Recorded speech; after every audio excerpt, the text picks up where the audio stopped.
Sir నమస్తే అండి. హైడ్రా ఒక రాజ్యాంగేతర శక్తిగా కనిపిస్తుంది అనేటువంటి విమర్శలు వస్తున్నాయి కదా, ఎట్లా చూస్తారు మీరు దీన్ని? అది చట్ట వ్యతిరేకమైందమ్మా. రాజ్యాంగేతర శక్తి అనేది కొంచెం పెద్ద పదం. ఆ చట్ట వ్యతిరేకంగా ఏర్పడ్డది. అది ఏ రకమైన ఒక జీవోతోనే ఏర్పాటు చేసి ఇష్టం వచ్చినట్టు కూలగొట్టుకుంటూ మీడియా విమర్శలు చేయగానే తీసుకుపోయి వాటిని మున్సిపాలిటీలకు అటాచ్ చేశారు. మున్సిపాలిటీ కూడా ఇప్పుడు ఇక్కడ ఒకటి తేలాల్సిన అవసరం ఉంది. హైకోర్టు దీని మీద ఒక రూలింగ్ ఇవ్వాలి. అక్రమంగా ఉన్నా కూడా రాత్రి బుల్డోజ్ చేయొచ్చా? వానికి తెలియదు నేను అక్రమంగా ఉన్నా అనేది తెలియదు వానికి. Is innocent. నువ్వు అక్రమంగా ఉన్నారనేది ప్రూవ్ చేయకుండా ఎట్లా నువ్వు కూలగొడతావు? ఒకవేళ అక్రమంగా ఉన్నా కూడా అక్రమంగా ఉన్నాడని ప్రూవ్ చేయాలి కదా. మరి కోర్టు పర్మిషన్ లేకుండా ఎట్లా చేస్తావు? కాబట్టి ప్రభుత్వం చేసే ప్రతిదీ హైడ్రాను ఒక వెపన్గా వాడుకుంటున్నాడు. ప్రజల మీద దాడి చేయడానికి, కార్పొరేట్ల మీద దాడి చేయడానికి, బిల్డర్స్ మీద దాడి చేయడానికి, వాళ్ళ దగ్గర నుంచి డబ్బు సంచులు తెప్పించుకోవడానికి. ఇంకోటి ప్రజల మీద ఒత్తిడి చేస్తే వాళ్ళు పోయి టీఆర్ఎస్ ఎమ్మెల్యేలు ఇంటి ముందు కూర్చుంటారు. హైదరాబాద్ వాళ్ళు ఏంటంటే చాలా వరకు బీఆర్ఎస్ ఎమ్మెల్యేలని గెలిపించారు. కాంగ్రెస్కి ఒక్క సీటు పెరిఫెరీలో వచ్చింది. మల్లెడ్డి రంగారెడ్డి గెలిచాడు అక్కడ, ఏది మన ఇబ్రహీంపట్నం. ఆ ఒక్క సీటు తప్ప కాంగ్రెస్కి అసలు అకౌంటే ఓపెన్ కాలేదు ఎక్కడ. అటువంటిది ఇప్పుడు వాళ్ళ మీద ఒత్తిడి తెచ్చి ఆ ఎమ్మెల్యేలందరినీ తన దిక్కు తీసుకోవాలని ఒక దుర్మార్గ ప్రయత్నం తప్ప వేరే ఏం లేదు. వీళ్ళకి ఎంపీలు కూడా రాలే కదా. ఉన్న 2 ఎంపీలు కూడా బీజేపీకే పోయినాయి. చేవెళ్ళ బీజేపీకే పోయింది. చేవెళ్ళ కిందనే షెల్లింగంపల్లి ఇవన్నీ వస్తాయి.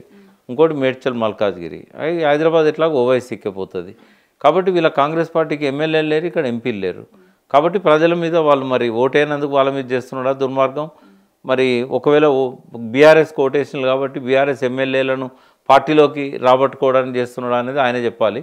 బట్ ఇది దుర్మార్గమైన ఆలోచన. దీనివల్ల ఒక రేవంత్ రెడ్డికి వ్యక్తిగతంగా లాభం జరగవచ్చు, కాంగ్రెస్ పార్టీకి డబ్బు సంచులు పోతాయేమో, కానీ ఇది ప్రజలకు మాత్రం ఎప్పటికీ మాయన్ మచ్చలాగా మిగిలిపోతుంది. ఇంత గోసపెట్టిన పాలకులు ఎవరు లేరు. నిజాం రాజు కూడా ప్రజల పట్ల ప్రేమతో ఉండేవాడు. ఇవాళ అందరినీ అధిగమించిపోయాడు రేవంత్ రెడ్డి. ఒక నియంతృత్వ పాలనకు తెరదీశాడు. కేసీఆర్ మీద అటువంటి ముద్రలు పడ్డాయి కానీ నియంత అని. కానీ ఇంత దుర్మార్గంగా ఎన్నడూ కేసీఆర్ ఆలోచించడు. ఆయనకు ఒక హ్యూమన్ ఫేస్ ఉండేది, హ్యూమన్ వాల్యూస్ని గౌరవించేవాడు, ప్రజల పట్ల ప్రేమ ఉండేది. వాడు తప్పు చేసినా కూడా వాడిని పిలిచి సరి చేసేవాడు. ఈ రకంగా బుల్డోజ్ చేయడం అనేది టీఆర్ఎస్ పాలనలో ఎక్కడ జరగలేదు. మళ్ళీ ఇప్పుడు ప్రజలు అయ్యో కేసీఆర్ మనం దించేసినాం, కేసీఆర్ ఉంటే బాగుండేదని తెలంగాణ వ్యాప్తంగా అనుకునే పరిస్థితి వాళ్ళ రేవంత్ రెడ్డి తీసుకొచ్చేసాడు.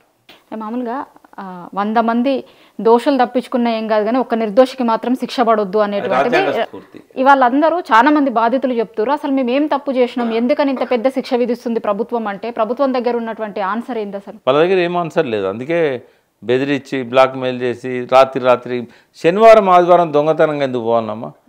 నీకు నిజంగానే నీకు ధైర్యం ఉంటే నువ్వు మండే రోజు ఎందుకు దాడులు చేస్తావు? నువ్వు హాలిడే, అది 1 డే అయితే హాలిడే ఉంటుంది, ఆ సండే.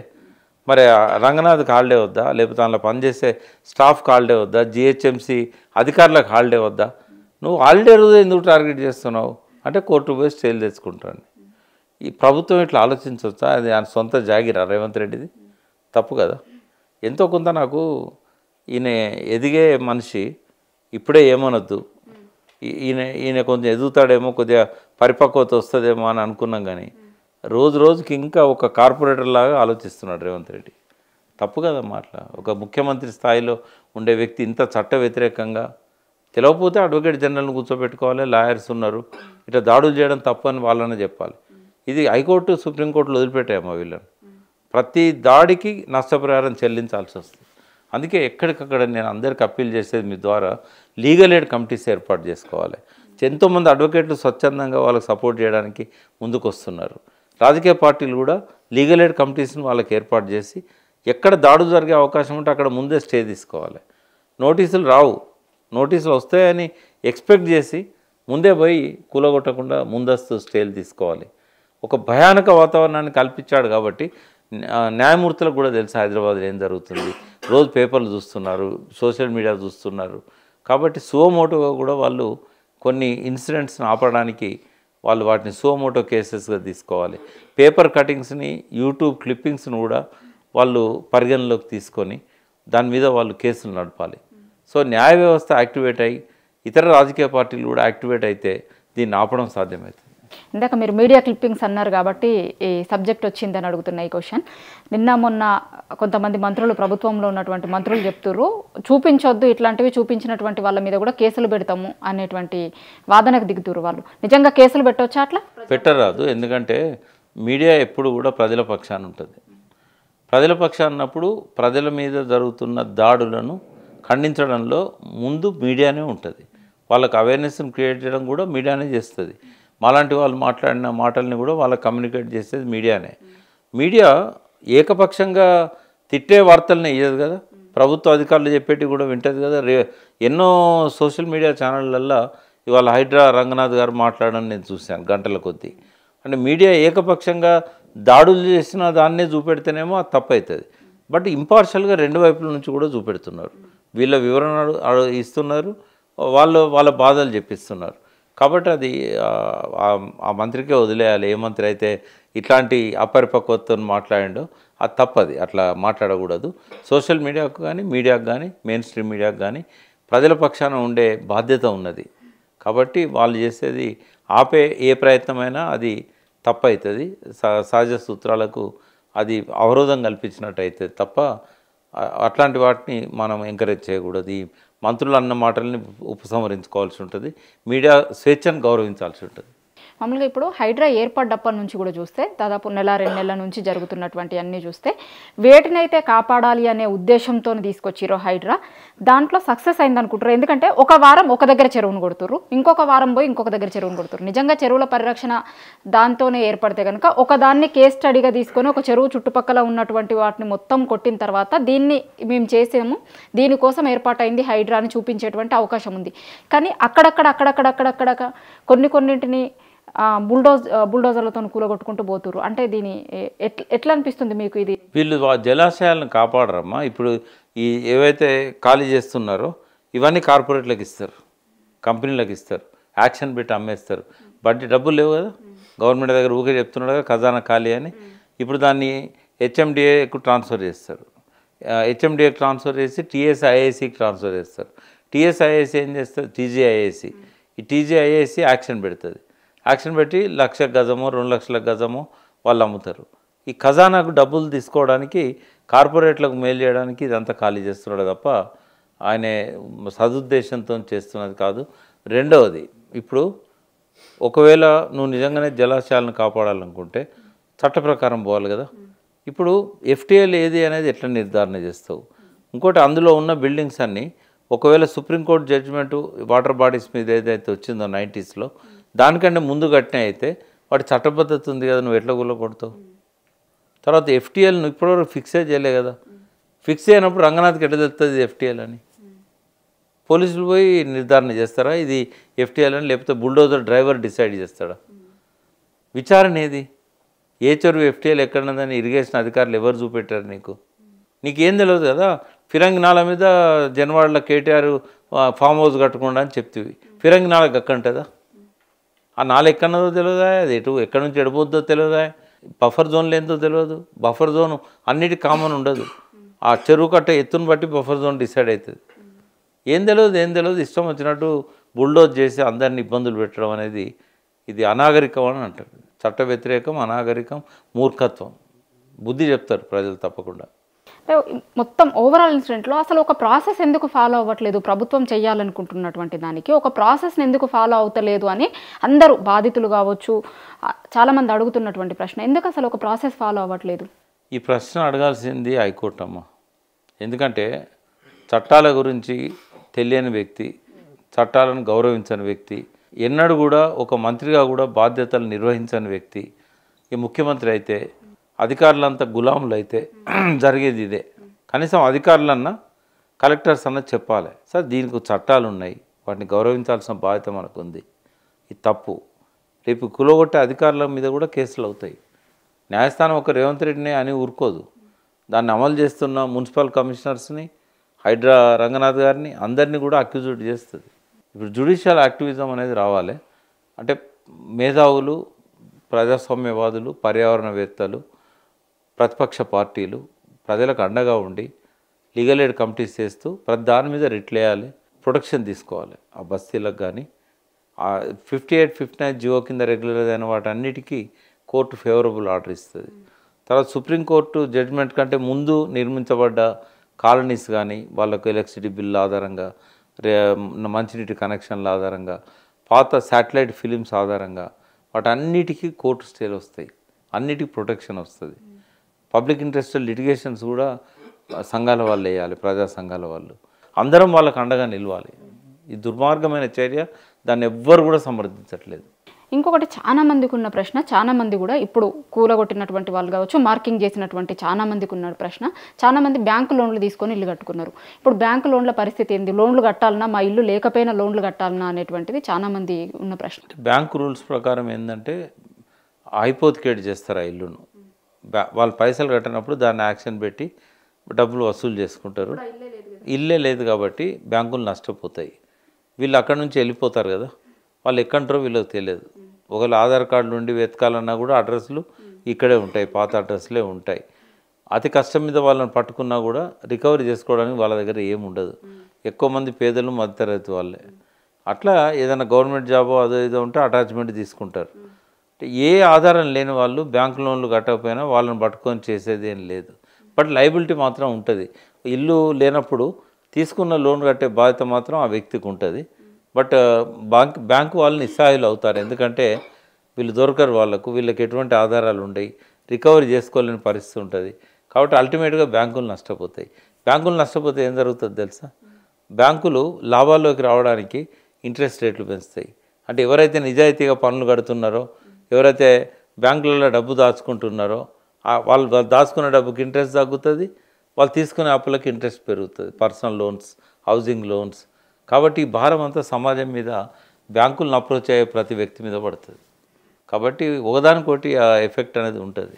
ఇంకొక ప్రధానమైనటువంటి విమర్శ కూడా ఉంది. కొంతమందికేమో నోటీసులు ఇస్తారు, నోటీసులు ఇవ్వగానే వాళ్ళు కోర్టుకు పోయి స్టేలు తెచ్చుకుంటారు.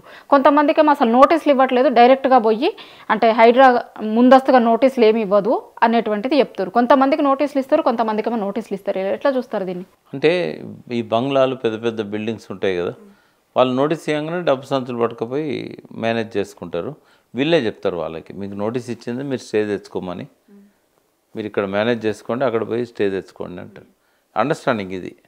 ఎవరైతే వాళ్ళు ఇయ్యరు అని అనుకుంటారో వాళ్ళ మీదకి బుల్డోజర్లు పోతాయి. ఇది కేవలం డబ్బు సంపాదించే కార్యక్రమం. ప్రతిపక్షాలు ఒక మేజర్ విమర్శ చేస్తున్నాయి. హైదరాబాద్ ప్రజలు ఎవరు కూడా ఓట్లు వేయలేదు కాబట్టి హైదరాబాద్ ప్రజల మీద ప్రతీకారం తీర్చుకుంటున్నాడు సీఎం రేవంత్ రెడ్డి అనేటువంటిది ప్రతిపక్షాలు ఆరోపిస్తున్నాయి. ఈ ఆరోపణలో నిజం ఎంత అనుకుంటారు మీరు? రాజకీయాల్లో ప్రతీకారాలు ఉండవు, కానీ ఎందుకంటే ఆయనను అరెస్ట్ చేసిన కేసీఆర్ను కూడా ఇప్పుడు ఆయన ఏమో అరెస్ట్ చేయడానికి ప్రయత్నం చేయట్లేదు కదా. ప్రతీకారం కాదు ఇది. దీని వెనకాల ఆ ప్రతీకారం అనే పేరుతోని అదేదో రేవంత్ రెడ్డి వ్యక్తిగతంగా చేస్తున్న కార్యక్రమంగా చూడకూడదు. ఇది ఈ ప్రభుత్వం కాంగ్రెస్ ప్రభుత్వం. పైన అక్కడి నుంచి శివుడాజ్ఞ లేకుండా చీమైన గుట్టదు అన్నట్టు సోనియా గాంధీ, రాహుల్ గాంధీ సంబంధం లేకుండా ఇది జరగడం లేదు. ఒకవేళ అట్లా జరిగితే కనుక మొదటి రోజే వాళ్ళు ఆపేవాళ్ళు. ఇక్కడ హైడ్రా మొదలుపెట్టిన రోజే ప్రియాంక గాంధీ మధ్యప్రదేశ్లో ఒక మీటింగ్లో మాట్లాడుతూ అధికారం ఉన్నది కదా అని బుల్డోజ్ చేయకూడదు అని స్టేట్మెంట్ ఇచ్చింది. మధ్యప్రదేశ్ వేరే స్టేట్ ఏదో బీజేపీ స్టేట్లో. అంటే అక్కడి వాళ్ళకి విషయాలన్నీ పోతున్నాయి, అయినా కూడా వాళ్ళు స్పందించట్లేదు అనుకుంటే దీని వెనకాల ఒక పెద్ద కారణమే ఉంటుంది. ఈ 4 రాష్ట్రాల ఎన్నికలు ప్రధానంగా ఉంటాయి. ఈ 28 మంది ఎమ్మెల్యేలలో ఇంకొక 10-15 మంది ఎమ్మెల్యేలు హైదరాబాద్లో గెలిచిన వాళ్ళు ఉన్నారు. వీళ్ళను తమ దిక్కు తెచ్చుకొని లెజిస్లేచర్ పార్టీని కలిపినాము అని చెప్పుకోవాలి. రేవంత్ రెడ్డి లక్ష్యం అది. ఆల్రెడీ 10 మంది పోయినలు కదా, ఇంకో 16 మంది పోతే 2/3 పోయినట్టు. ఈ 16 మంది హైదరాబాద్లో ఉన్నారు. ఊళ్ళల్లో ఉన్న ఎమ్మెల్యేలనేమో టీఆర్ఎస్ ఎమ్మెల్యేలను బిల్లులు ఇవ్వము, మీరు మా పార్టీలో చేరకపోతే అని పోచారం లాంటి వాళ్ళని కూడా బ్లాక్మెయిల్ చేసి తమ వైపు తెచ్చుకున్నారు. ఇక్కడ ఉన్న మిగతా ఎమ్మెల్యేస్ ఏవైతే ఉన్నారో వాళ్ళ మీద కూడా ఈ ఒత్తిడి. నేను ఒక ఎమ్మెల్యేతో మాట్లాడినా, అన్న మా ఏరియాలో కూడా మూసి ప్రక్షాళన పేరుతోని వాడు దాడులు చేస్తున్నాడు, మమ్మల్ని కాంగ్రెస్ వైపు లాక్కోవడానికే వీడి పద్ధతి చేస్తున్నాడు, కానీ ఏమైనా మేము పోం, ఆ ప్రజల పక్షాన్నే ఉంటామని చెప్పాడు ఆయన. అయితే కొంతమంది అంత స్ట్రాంగ్ లేరు. ఉదాహరణకు గాంధీ ఉన్నాడు. హైడ్రా స్టార్ట్ కాగానే నాగార్జున ఎన్కన్వెన్షన్ గులగొట్టంగానే గాంధీ పోయి సరెండర్ అయ్యాడు. ఎందుకు అంటే నాగార్జుననే వదలలేదు, ఇంకా మా బిల్డర్స్ అందరినీ ఇదే పని చేస్తాడు. ఆ బిల్డర్స్ అంతా పోయి ఆ ఎమ్మెల్యే ఇంట్లో కూర్చొని నువ్వు ఆ పార్టీలో పోతేనన్నా మాకేమో న్యాయం జరుగుతుంది, ముందు మావి కాపాడాలి కదా. అంటే ఈ ఒత్తిడి యొక్క వెనకాల ఉన్న నేపథ్యం కేవలం ఏదో కక్ష అనేది ఆ చిన్న కోణంలో చూడకూడదు. దీని వెనకాల డబ్బు కోణం ఉంది, దీని వెనకాల రాజకీయ కోణం ప్రధానంగా బీఆర్ఎస్ను లేకుండా చేయాలనే ఒక కాన్స్పిరసీ. ఈ పోయిన ఎమ్మెల్యేలు వాళ్ళు లెజిస్లేచర్ పార్టీగా మొత్తంగా జాయిన్ కావాలనే ఉద్దేశంతో, ఎందుకంటే ఈ యాంటీ డిఫెక్షన్ లా తెచ్చింది రాజీవ్ గాంధీ, దాన్ని అమలు చేస్తామని ఎలక్షన్ క్యాంపెయిన్లో చెప్పింది రాహుల్ గాంధీ. కాబట్టి వాళ్ళకి ఆ మచ్చ వస్తుంది కదా, నువ్వు ఎందుకు తీసుకుంటున్నావు, పార్టీ మొత్తాన్ని కలుపుకుంటే అది వేరు కానీ, కాబట్టి నేను మొత్తం పార్టీని కలుపుతా అని చెప్పి అక్కడ చెప్పొచ్చాడు. అది అయితలేదు. కాబట్టి ఈ రకమైన నానా రకాల ఒత్తిళ్లకు ప్రజలను గురి చేసి ఆ ఎమ్మెల్యేలను తమ దిక్కు తెచ్చుకునే ప్రయత్నం చేస్తారు. కానీ థ్యాంక్స్ చెప్పాలి ఎమ్మెల్యేస్కి, ఇంత ఒత్తిడి తెచ్చినా కూడా ఎవరు కూడా పోవట్లేదు. గాంధీ ఒక్కడు తప్ప ఇంకొక ఉదాహరణ మనం చూడలేము ఇక్కడ. వాళ్ళందరూ గట్టిగా నిలబడుతున్నారు, అందరి మైండ్లలో పడ్డది ఇక కాంగ్రెస్ ఖతమైపోతుంది. ఇప్పుడు ఇంకోటి కూడా నాకేమనిపిస్తుంది అంటే, హైదరాబాద్ మున్సిపల్ కార్పొరేషన్కి ఎన్నికలు రాబోతున్నాయి. ఈ టైంలో ఇవన్నీ చేస్తున్నాడంటే ఏమన్నా మళ్ళీ బీజేపీకి డ్రైవ్ చేయాలన్నా ఇదంతా, ఎందుకంటే అండర్స్టాండింగ్ ఉంది లోపాయికారిగా. ఆయన అధికారంలోకి రావడానికి మోడీ ప్లే చేసిన డ్రామా చాలా పెద్దది. తనను తను కిల్ చేసుకున్నాడు. కాంగ్రెస్ పార్టీకి ట్రయాంగిల్ ఫైట్ ఉండకూడదు ఇక్కడ ఈ రాష్ట్రంలో అని చెప్పి ఎదుగుతున్న బీజేపీని తొక్కేసుకున్నాడు మోడీ, అధ్యక్షుడిని మార్చుకున్నాడు. ఒక 35 స్థానాలలో పోటీ ఇవ్వగలిగే నుంచి కేవలం 8 స్థానాలకు పరిమితం అయిపోయాడు. ఏమన్నా మరి దాని కృతజ్ఞతగా రేవంత్ రెడ్డి హైదరాబాద్ మున్సిపల్ కార్పొరేషన్ వాళ్ళ చేతిలో పెట్టాలనుకున్నాడు. ఎందుకంటే మొన్న పార్లమెంట్ ఎలక్షన్లో యాంటీ కాంగ్రెస్ వేవ్ అంతా కూడా బీజేపీ దిక్కుపోయింది. యాంటీ కాంగ్రెస్ వేవ్ వచ్చింది ఇప్పుడు. అంటే బీజేపీకి మేయర్ అప్పచెప్పడానికి ఏదన్నా చంద్రబాబు ద్వారా లోపాయికారి కుట్ర ఏమన్నా ఉందా, అన్నీ ఆలోచించాల్సిన అంశాలు. కాలక్రమేణా రాబోయే రోజుల్లో ఒక్కొక్కటి బయటకు వస్తుంది. సరే, ఇంకో మేజర్ ప్రశ్న కూడా ఉత్పన్నమయ్యేది ఏంటంటే, చెరువ మనిషి అన్నప్పుడు ప్రభుత్వాలు ఎవరి దిక్కు నిలబడాలి, అంటే దేన్ని కాపాడాల్సిన అవసరం ఉంది? పోనీ మనుషులను ఇబ్బంది పెట్టి చెరువులను కాపాడడానికి అని నేనైతే అనుకోవట్లేదు. చెరువుల మీద ప్రేమ వచ్చింది రేవంత్ రెడ్డికి. చెరువు కోసం కాదు, అది చెరువు ముసుగులో కార్పొరేట్ల కోసం చేస్తున్నాడు. ఇది ఆ భూమిని అంతా కూడా తీసుకొని టీజీఐ ఇందాక చెప్పినట్టుగా హెచ్ఎండిఏ తరఫున దాన్ని మళ్ళీ యాక్షన్ పెట్టి ఆ డబ్బులు ఖజానాకు తీసుకురావాలనే ఉద్దేశమే తప్ప, 1 ఎకరం వచ్చిందంటే ఒక 50 కోట్లు 60 కోట్లు వచ్చినట్టే కదా. అది మెయిన్ టార్గెట్ అమ్మ. ఇది చెరువు కోసం కాదు, ఇది కేవలం డబ్బు కోసం లేదా వాళ్ళ స్వార్థ ప్రయోజనాల కోసం ఆయన చేస్తున్నాడు. రెండవది, ఈ చెరువులు మనుషులు తవ్వినాయి కదా. హైదరాబాద్ చెరువులు అన్నీ నిజాం తవ్విండా. కులీ కుతుబ్ షాలు కట్టింది హుస్సేన్ సాగర్, నిజాం కట్టినది గండిపేట హిమాయత్ సాగర్. మీరాలం చెరువు అప్పుడున్న మీరాలం అతను ఏది కర్ణాటకలో టిప్పు సుల్తాన్ను చంపడానికి బ్రిటిష్ ఆర్మీకి సపోర్ట్ చేసినందుకు వాళ్ళు ఇచ్చిన అప్పటి ప్రైమ్ మినిస్టర్కు మీరాలం ఆయనకి ఇచ్చిన డబ్బులతోని ఆయన మీరాలం చెరువు తవ్విండు. ఈ పెద్దవి కాకుండా మిగిలిన చెరువులను ఎవరు తవ్వుకున్నారు? వ్యవసాయం కోసం అప్పటి ప్రజలు తవ్వుకున్నారు కదా. ప్రజలు తవ్వుకున్న చెరువులను ప్రాధాన్యత ఇచ్చి ప్రజలను గోసపుచ్చుకోవడం అనేది ఎట్లా కరెక్ట్ అవుతుంది? ఆనాటి అవసరాల కోసం ఆ చెరువులు తవ్వుకున్నారు. వాటి వల్ల ఏమైంది, సిటీ అనేది ఎప్పుడు కూడా ఒక మంచి ఉష్ణోగ్రతలతో ఉండేది అన్నట్టు. సిటీ ఆఫ్ లేక్స్ అన్నారు హైదరాబాద్. బట్ అప్పుడున్న ఎన్ని చెరువులు 870కి పైన ఉండేది. ఆ చెరువులు అన్నీ పోయినాయి కదా. పోయింది కూడా వీళ్ళ వల్లనే కదా, కాంగ్రెస్ టీడీపీ గవర్నమెంట్లే కదా చెరువులు అన్నీ పోయింది.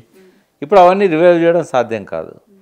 సాధ్యమైతే సగం హైదరాబాద్ కొట్టుకపోతుంది, మొత్తం ఏం మిగలదు.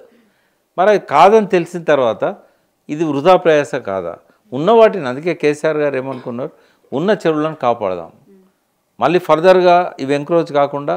ఎందుకంటే ధ్వంసమైన తెలంగాణలో ఈ ధ్వంసమైన చెరువులు కూడా భాగం. తెలంగాణ పునర్నిర్మాణంలో ఉన్న వాటిని కాపాడుకుందాం అనుకున్నాడే తప్ప ఈ కబ్జాలకు గురైన చెరువులన్నీ మళ్ళీ తీసేసుకుందాం, జనాన్ని గోసపుచ్చుకుందాం అని ఆలోచించాలి ఆయన. అది విఘ్నుడైన వాడు ఎవడు చేయడు. ప్రకృతి అయినా పర్యావరణమైనా కూడా ప్రజల కోసం. కాబట్టి చెరువు ప్రజల కోసం, కానీ చెరువు కోసం ప్రజలు ఖాళీ చేసిపోవాలనేది కరెక్ట్ కాదు. సుప్రీంకోర్టు ఇచ్చిన తీర్పును గౌరవించాలి. కాబట్టి ఆ అనంతర కాలంలో ఏదైతే తీర్పు అనంతర కాలంలో వచ్చిన కబ్జాలు ఏవైతే ఉన్నాయో ఆ విషయంలో ఎవరైతే కమర్షియల్గా వాడుకున్నారో ఆ భూములను అమ్మి అపార్ట్మెంట్లు కట్టి విల్లాస్ కట్టి వాళ్ళ విషయంలో మాత్రం కాంప్రమైజ్ కాకూడదు. వాళ్ళు తెలిసి చేసినా తెలియక చేసినా వాళ్ళకు నష్టపరిహారం ఇప్పించాలి బిల్డర్తోని. రెండవది ప్రభుత్వం కూడా కాంట్రిబ్యూటరీ నెగ్లిజెన్స్ అంటాం. నీ సపోర్ట్ లేకుండా బిల్డర్ కబ్జా పెట్టలే కాబట్టి అధికారుల బాధ్యత ఉంటుంది. అంటే వీటన్నిటి దృష్టిలో పెట్టుకొని కోర్టు పోతే ఏమంటుంది అంటే రెగ్యులరైజ్ చేయమంటుంది. అయ్యప్ప సొసైటీది అదే కదా కేసు. ట్రస్ట్ ప్రాపర్టీస్ అమ్మకూడదు కానీ అమ్ముడు కొనుడు జరిగినాయి, రిజిస్ట్రేషన్లు అయినాయి, బిల్డింగ్లు కట్టుకున్నారు. అంతా మీరు చేసి ఇప్పుడు మీరు ట్రస్ట్ కోసం ఈ ప్రాపర్టీ అంతా కూలగొడతామంటే ఎట్లా అని చెప్పి సమైక్య రాష్ట్రంలో ఉన్నప్పుడే హైకోర్టు ఒక జడ్జిమెంట్ ఇచ్చింది, సుప్రీంకోర్టు హైకోర్టు. ఏమనంటే ఈ ఒక కట్ ఆఫ్ డేట్ పెట్టండి, ఈ కట్ ఆఫ్ డేట్ కంటే ముందు ఎవరైతే కట్టుకున్నారో వాళ్ళకి రెగ్యులరైజ్ చేసి ఆ వచ్చిన డబ్బులను ఆ ట్రస్ట్ కోసం వేరే కాడ ల్యాండ్ కొని ఇవ్వండి. ఇంకా ట్రస్ట్ భూమి కబ్జా కావడంలో ప్రభుత్వం యొక్క రోల్ కూడా ఉంది కాబట్టి అని చెప్పి జడ్జిమెంట్ ఇచ్చింది. ఇక్కడ కూడా అదే వర్తిస్తుంది. నువ్వు చెరువులలో ఎక్కడనైతే నువ్వు బిల్డింగులు కట్టడానికి అనుమతులు ఇచ్చి అక్కడ కొనడానికి వాళ్ళకు కూడా అవకాశం ఇచ్చినావు, పర్మిషన్ ఉందా లేదా అని చూస్తారు కొనే ముందు. మున్సిపల్ పర్మిషన్ అన్నాక వాళ్ళు కొంటారు కదా. టౌన్ ప్లానింగ్ కూడా ఎట్లా ఇచ్చిండు, రెవెన్యూ వాడు ఏం చేసిండు. కాబట్టి ప్రధానమైన తప్పు గవర్నమెంట్ది అవుతుంది. వాడు భూమి పట్టాకాదని చూసుకొనలే, గవర్నమెంట్ ఇచ్చిన పర్మిషన్ చూసుకున్నాడు. కాబట్టి తప్పు నీది కదా. నష్టపరిహారం చెల్లించి ఆ బిల్డింగ్లను నిలమట్టం చేయి. పేద ప్రజల దగ్గరికి వచ్చేసరికి ఒకవేళ రిస్టోర్ చేయగలిగితే ఆ బస్తీలను రిస్టోర్ చేయండి. ఎందుకంటే చాలా వరకు 58, 59 జీవో కింద రెగ్యులర్ అయినాయి. లేదంటే ల్యాండ్ అక్విజిషన్ ప్రొసీడింగ్స్ ప్రకారం వాళ్లకు నష్టపరిహారం చెల్లించిన తర్వాతనే అప్పుడు వాళ్ళు ఖాళీ చేసిన తర్వాత వాటి జోలికి పోవాలి. ఇది రూల్. ఇది చెరువా మనిషి అన్నప్పుడు చెరువే మనిషి కోసం మనుషుల చేత నిర్మించబడ్డది కాబట్టి మనిషికే ప్రథమ ప్రాధాన్యత ఉంటుంది, చెరువుకు తర్వాత ప్రాధాన్యత ఉంటుంది. పర్యావరణాన్ని కేవలం ఈ చెరువులల్లో ఎకరమో 2 ఎకరాలు తీసుకోవడం వల్ల పర్యావరణం అనేది పరిరక్షించబడదు. నువ్వు తీసుకున్న భూమిని ఆ చెరువు కోసం వాడినప్పుడు పర్యావరణం అనేది ప్రొటెక్ట్ అవుతుంది. అయితే ఆ కొద్ది ముక్క కోసం వందల మందిని బలి చేయడం అనేది కరెక్ట్ కాదు. ఒక ప్రజాస్వామ్య దేశంలో ఇవి ప్రజాస్వామ్యానికి విరుద్ధమైన పనులు. చట్టబద్ధంగా ఎన్నికైన ప్రభుత్వం చట్టాన్ని తుంగలో దొక్కుతూ తనే చట్టాన్ని ఉల్లంఘిస్తున్న తీరిది. ముఖ్యమంత్రి తల ఎక్కడ పెట్టుకుంటాడో ఆయనే ఆలోచించాలి.